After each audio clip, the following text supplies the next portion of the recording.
At the start of a new year, the 365 days stretches beyond you, and you're at your most ambitious for all the books you could read. But then the new year just becomes another Tuesday, and suddenly you're in December and you still have 20 books that you said you were going to read this year. So this week, I'm going to try to knock off as many of the books that I thought I was going to read in this year before it ends, and it is ending quite soon. We only have 23 days until 2024 ends, which is so weird to think about. I've had this book since last year. It came out in January of 2023, and I've read 2 of her other books, Conversations with Friends by Sally Rooney, and then I read Normal People. I think I gave both of these 4.5 stars. She's a very hate or love type of writing author, and apparently I loved it. And then she came out with Beautiful World, Where Are You? And this sat at the top of my shelf where you couldn't even see it in videos for probably over a year. She just came out with Intermezzo this year, and I read the first 10 pages of this. Very similar vibes to this one actually, but I avoided this one for so long because I couldn't understand what it was about. All of her books are pretty much character studies, but I feel like this one is harder to understand from summary alone. And sometimes if books are very shrouded in mystery, I either want to pick them up immediately to understand what it's about, or I avoid them for over a year and a half. So that's what happened to me in this book. We are a little bit estranged, but I'm picking her up off the shelf,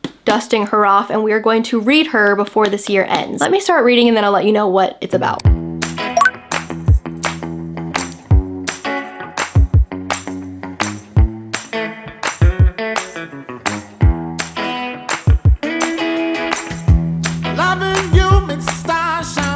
Good morning, guys. I am now 70% through this book, which is quite shocking to me. The book starts by following Alice and a very awkward first date, and immediately you're just plunged back into what Sally Rooney's writing style is like, which if you've never read it, it's kind of difficult to explain, but she does not use quotation marks, and her style is almost short and obvious sentences to the point of being awkward. She'll just describe the little oddities that people do, like Alice staring at the wall, opening her phone, pretending to be unaware that someone's in the room when you are aware, just like very specific odd details, and it kind of gives this realistic awkward feeling to the whole thing. But we learn that Alice is an author, and she goes home to the place that she's staying at, and it's very large. So then we get the impression that she's quite a successful author, and this first date with a guy named Felix goes pretty poorly. Alice is kind of unlikable, and it's clear that she just moved to this town and doesn't really know anyone else. Kind of dreary vibes at first. And then you see her write a letter to a friend named Eileen, and you start to gather that her and Eileen used to be roommates, and they no longer live in the same city, but whenever they write letters to each other, they discuss all sorts of things, from politics to philosophy to religion. They're very existential, very much in their 20s, trying to figure out if they believe in monogamy, if they want to get married. They talk about the decay of the earth and how they spend their time writing books or doing a job that they don't like. And it is honestly at some points very depressing, but I feel like she does a really fascinating job of writing from Eileen and Alice's point of views in the letters, and you get to see them go back and forth. And I feel like it's pretty balanced, which is impressive because obviously a little bit I'm wondering which point of view Sally Rooney agrees with more. And as the reader, I can't really tell which one she agrees with more because she's doing such a great job of playing both sides. But yeah, now that I'm 70% through, this Felix character follows her to this trip to Rome where she has to do a press tour, and then you really get the impression that she's a very famous author, and a lot of the quotes makes it feel like it's Sally Rooney kind of writing about herself, which I hate to imply because I don't want anyone to imply that about my book, and I feel like it's probably quite annoying for readers to know anything about your life because then they will read you into your own story even if that's not what you meant to do at all. But there are just certain things, like Alice's books get a lot of hype, and then because they got a lot of hype, more articles come out critiquing the hype of the book rather than the actual book, which I thought that was a very clever observation. And I feel like it is something that happens to Sally Rooney because she is very hyped up, but she is such a specific and odd style that then the response is like, why is she hyped up? Instead of just critiquing the book. The author in this book also talks about wanting to be special and different and set herself apart, and Sally Rooney has definitely done that in the author space. She's like known for not using quotation marks, and I feel like that's just a weird oddity to be a weird oddity to set yourself apart. So yeah, I'm sorry Sally Rooney if that is not about you at all, but it's probably my favorite part of the book, so don't mind if it is. I did consider DNFing this around halfway because I've never read more awkward spice scenes. They're not even spice, like it's just so awkward. It is the weirdest thing I've ever read, so I almost DNF'd it, but I'm pushing through because the title of this video is books I wanted to finish before the end of the year. So let's dive back in. Quick interruption. This bookmark and book sleeve duo are coming out on January 5th now. I'm so excited for them to finally come out. Set your alarms. It's gonna be so fun. Finish this puppy.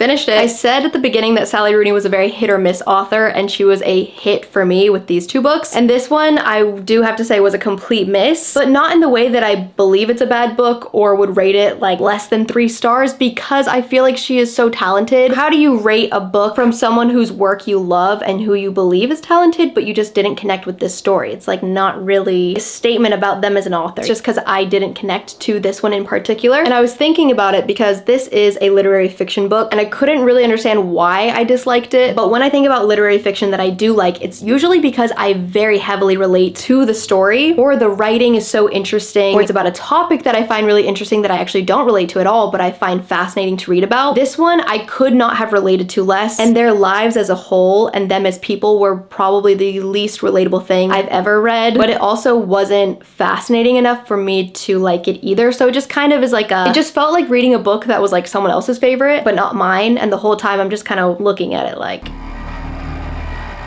this is so interesting that other people read this, but it didn't feel like my book. So I'm glad that I've read it, at least, so it can stop staring at me from my bookshelf, and another year will not pass me by without having read it. So I've read 3 Sally Rooneys, 2 hits, 1 miss, not bad at all. We now have 21 days till the year is over. Let's pick our next book. Putting this on my red shelf, which feels very nice. Only have this much room, which is perfect for the end of the year. Okay, now let's go to my unread shelf. What?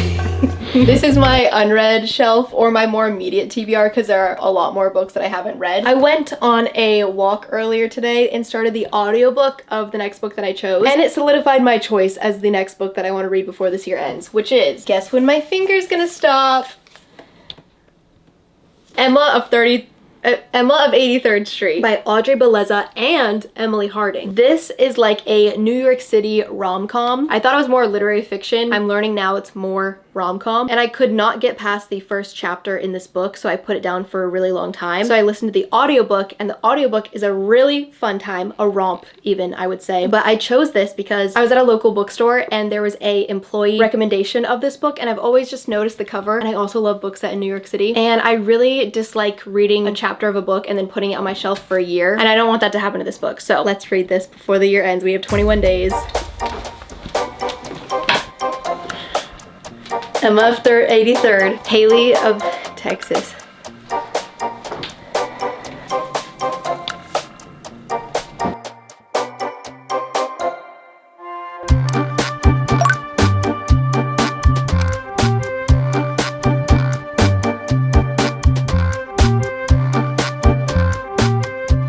I forgot that audiobooks put me in this crazy workflow because I want to do something with my hands so that I can just listen mindlessly to the book, which means things like going on a walk or doing your laundry or cleaning out random drawers becomes a really exciting task. So highly recommend this as an audiobook. But I just found out that this is a Emma by Jane Austen retelling, which I could have read the entire book and not known that, because I don't know what the plot of Emma by Jane Austen is, because I've never read it or watched it. But it makes sense because I was wondering why they marketed this as Emma of 83rd Street and it's only her on the cover, when you read it, it's much more like a typical rom-com, where I feel like a picture of both of the people on the cover would have been better marketing, because this cover led me to believe it'd be more literary fiction, because I thought we'd follow Emma's life more than her love interest. And we do get to see her make friends with another girl at NYU, and she's from Ohio, and she takes her into her extremely luscious, vapid New York lifestyle. But that was really the only part that was like not romance related, because it's mostly about her setting Nadine up with other men, or the men that she gets set up with. So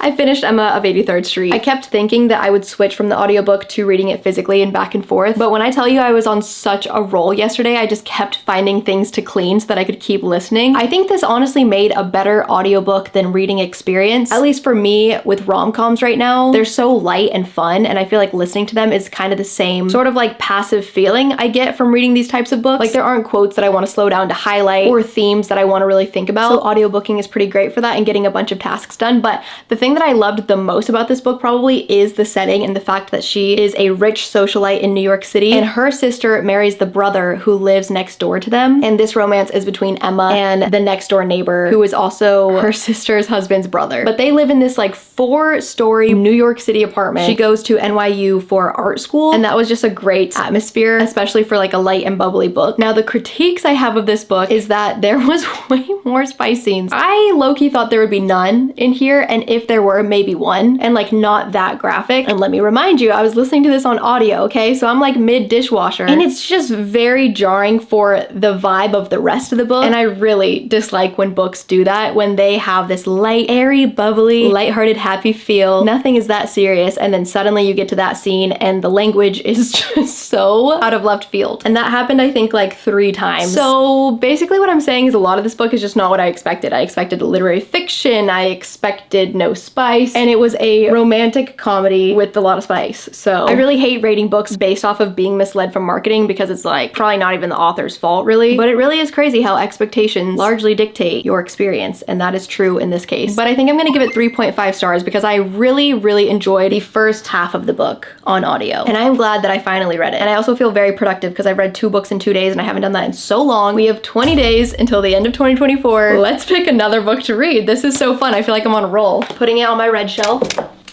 back to the TBR shelf.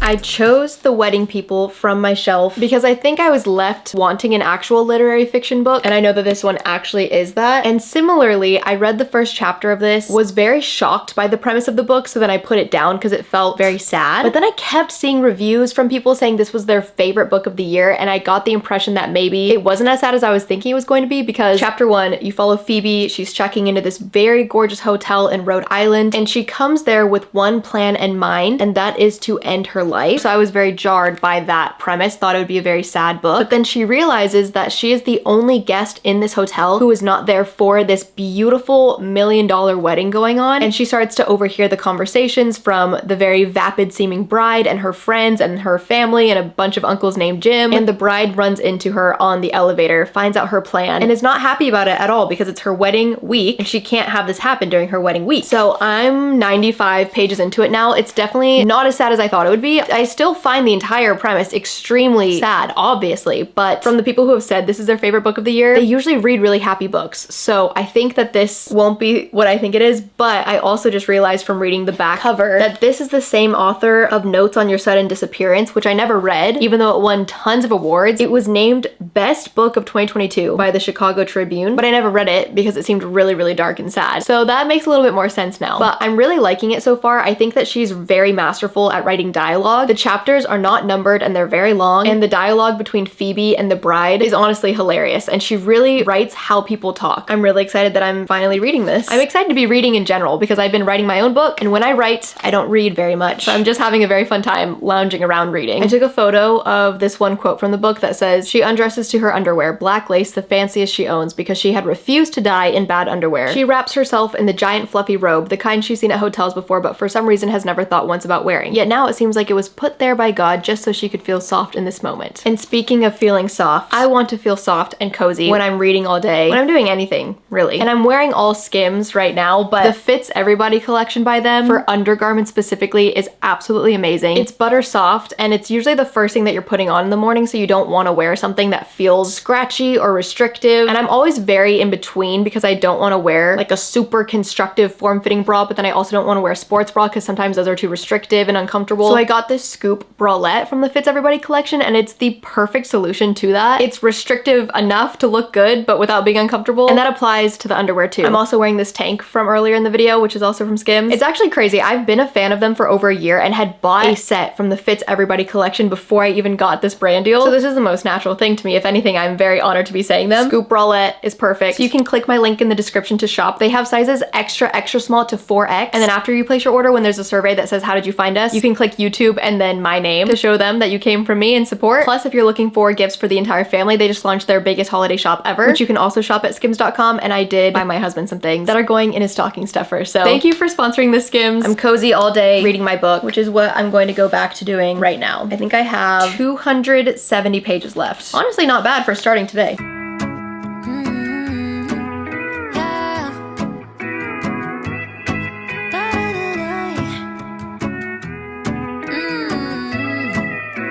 It's the next day and I just finished The Wedding People, and wow, I'm so happy I finally read this beautiful book. I think I bought this in a short I made called Buying Books Based Off the Cover. I'm obsessed with how this bottle is the eye and how it's like gold foiled. After finishing this book, it was the type of thing where I couldn't understand my own feelings about it, so I went on Goodreads and read a bunch of other people's reviews, and there is major hype and love for this book. It won the 2024 Goodreads Choice Awards, and most of the reviews I was flipping through were 5 stars. It was difficult to stumble upon like a 4 or 3 star. But something I did agree with in a review is that there's no warning, even on the summary, about the entire topic of this book, which is Phoebe arriving at this hotel to end her life. And that is like not a little detail, it's kind of the entire plot of the book, and is a really big trigger warning. And it is a very redeeming story by the end. I did tear up a little bit, there were some good lines, but overall it took me a really long time to get into, and audiobooking it definitely helped. And then I read the last like 60 pages or so. It did make a great audiobook because there's a lot of dialogue. The dynamic between Phoebe and the bride Lila is really great because they're able to be completely honest with each other because they're complete strangers, so they have nothing to lose about saying every secret and thought that they have. And her writing style is very interesting. She likes to repeat words, and it has a certain effect. It almost feels sardonic in a way. I can't think of a better word to describe it. Like, she walked into a CVS wondering what she would buy at the CVS. And she does that so many times, and I thought it was really interesting. Kind of similarly to Sally Rooney, she has the very short sentences with obvious statements that make you feel like something profound is being said, kind of.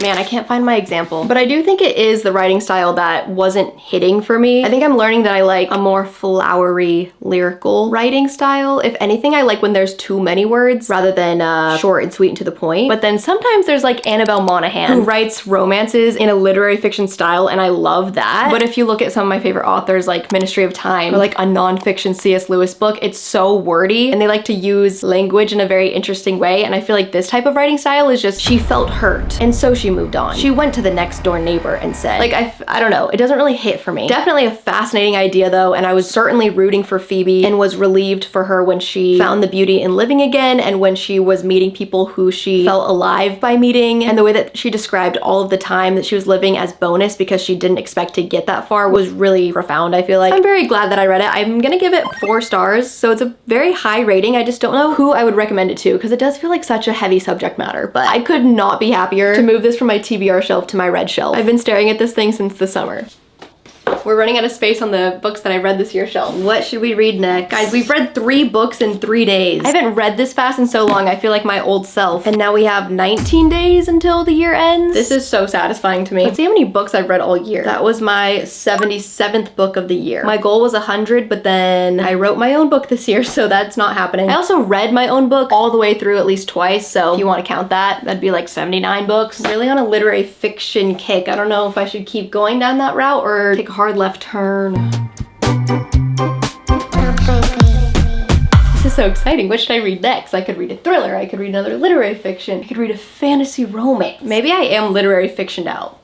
Let me think. Good morning. I've spent this morning trying to figure out which book I would read. So I started this one, Heartbreak for Hire by Sonia Hartle, which is another book that I bought based on the cover. This is a rom-com and I thought the premise was really cool. A girl named Brinkley, which I love that name, works for a secret service that specializes in getting revenge, but then one of her previous targets becomes the love interest, I think. So I think I read like 3 chapters of this and it started off great. I loved her having a target and going after them. It almost reminded me of Finley Donovan is Killing It. But then once the love interest comes in, it got weirdly lusty really fast, which I know is probably sounding like a common criticism, but if you read the phrases that I read, you would understand what I'm talking about. It's not just like general attraction, it's like the way that it's described was just not making me feel like I wanted her to get with the love interest, if that makes sense. Putting this back on the shelf, unfortunately. And then I said I was literary fictioned out, but it was a lie. Margot's Got Money Troubles by Rufi Thorpe. I think I also got this in the short where I bought books based off of their cover, which is really funny because a lot of the beautiful covers that I like are literary fiction books, and at the beginning of this year I didn't even really like literary fiction at all, and especially when I started reading like 3 years ago, I could not understand the appeal. I was like, why would you want to read a book if it didn't have a really strong theme like romance or fantasy or thriller? And this year is the year that I have fallen in love with literary fiction so much. Maybe it's getting older. Reading about a human being's life written in beautiful sentences with unique observations has just become my absolute favorite thing ever. I don't know how to describe it. So I started this, I'm 4 chapters in. It's pink on the inside inside, which I love, and it's less than 300 pages. But so far, I'm really loving it. We're following Margot, as the title suggests, and she was raised by a single mother, and her father is pretty absent, but he's like a famous wrestler. But she's going to this college, and then she gets impregnated by her English professor, and she decides to keep the baby at the age of 19. And now we're just following her on that journey. The opening of this book was genius. I loved it. I haven't read a great opening like that in a while. You are about to begin reading a new book, and to be honest, you are a little tense. The beginning of a novel is like a first date. You hope that from the first lines, an urgent magic will take hold, and you will sink into the story like a hot bath, giving yourself over entirely. But this hope is tempered by the expectation that, in reality, you are about to have to learn a bunch of people's names and follow along politely like you are attending the baby shower of a woman you hardly know. And that's fine. Goodness knows you've fallen in love with books that didn't grab you in the first paragraph, but that doesn't stop you from wishing they would. From wishing they would come right up to you in the dark of your mind and kiss you on the throat. That's so cool. And it's definitely just randomly put in there as like the first paragraph, and then the book just starts. But how fun is that? I think another thing I'm really falling in love with is an overly confident writing style, and that first paragraph is exactly how I would describe an overly confident writing style. It's a little risky, but you can tell that they, as they were writing it, believed in it, and it's such a thrill to read. So, from the PEN Faulkner finalist and critically acclaimed author of The Knockout Queen. Well, I guess you can become pretty confident if you get those awards. Let's keep reading. Leave the light on, cause I know you're always coming back. Butterflies all in my stomach, need someone to catch some. Cause I'm going crazy, only one on my mind. AM into PM like I'm working full time. Call you heartbreaker, cause my heart is breaking whenever I'm not next to you. I finished Margot's Got Money Troubles, and this was a trip. I read it all in one day. It started off fast, got a little slow in the middle, and then got really fast again. And I had no idea that the majority of the book would be about Margot starting in... I can't say the name without my video getting affected, I think, but a subscription-based website with the initials OF, okay? And the subscription website is only for the people who subscribe who are fans, okay? Do you see what I'm saying? Speaking in code here, but it's about her starting a page because she gets fired from her job and she's a new mom. She's like 20 years old and she needs an income to survive. And overall, I think the point of this book and the themes are about not judging people based off of one piece of information that you know about them, because her mom worked at Hooters. She has this job now. Her dad is an ex-pro wrestler. And then there's also a storyline about a guy that starts messaging her on the website who she starts getting emotionally attached to. And how when you know one fact about someone, you start to assume all these other things that might be facts about them. And I think the book is much weirder than you would think, because she was a writer when she was going to college. So now she's using those writing skills to write in storylines for her content, and she uses TikTok to try to promote her content. So this is the first book I've ever read where it mentions Mr. Beast's name, where it talks about YouTube and TikTok. Most of her job was getting together with other girls and filming these TikTok skits that had storylines in order to promote her website. And it's kind of like alien themed, so it's very like weird and wacky, but it is graphic in description. It just feels graphic in a way that's like outlandish and kind of funny. This is also the first book I've ever read where it switches point of view. So she'll go from first point of view and then to third point of view, where she'll reflect on how she was in the past making those decisions, which I thought was really interesting and a great way to keep you reading, because as the reader, you are thinking like, oh, it's so obvious that this is happening right now. How does she not see it? And then she reflects and she's like, just remember that I was 20 years old. Of course I was naive to this. I didn't know. And that was really cool as well. There were a lot of parts of the book that I could have gone without, but I think my favorite thing that I read in the entire book was her reflections on writing. But she says, there is a desperation to a novel that is unsettling. The world so painstakingly recreated in miniature. This tiny diorama made of words. It's almost easier to believe I'm real than to understand what's actually going on. The desperation that could have caused anyone to invent me in the first place. The urgency and need that would require creating an imaginary space of this size and level of detail. And it really makes you wonder, what kind of truth would require this many lies to tell? That really hit. But that is definitely like a micro subplot of this book. I also think she did the relationship between her parents really well, because at the start she's much closer to her mom and fully estranged from her dad. And by the end of it, she's living with her father and dealing with all of the problems that he comes with. And towards the end, you're just really rooting for Margot, even though she's doing things that maybe you wouldn't agree with. And I think that is the point of this book, is to show that people's motivations for certain things are probably a lot different than you would assume just by looking at them. Definitely a fascinating book. I want to read more by this author, and this book in particular is set to be a show by A24 and played by Elle Fanning. A24 definitely makes sense because it's like a coming of age type of novel. I'm giving this one 4 stars. There's a lot of content in here that you should be aware of reading before you pick it up, but I thought her writing was really good. And guess what? This concludes reading the books that I thought I would read in 2024, and it fits perfectly on the shelf. That's so satisfying. Thanks for watching this video. I will catch up with you guys on Instagram or my vlog channel or somewhere else on the internet.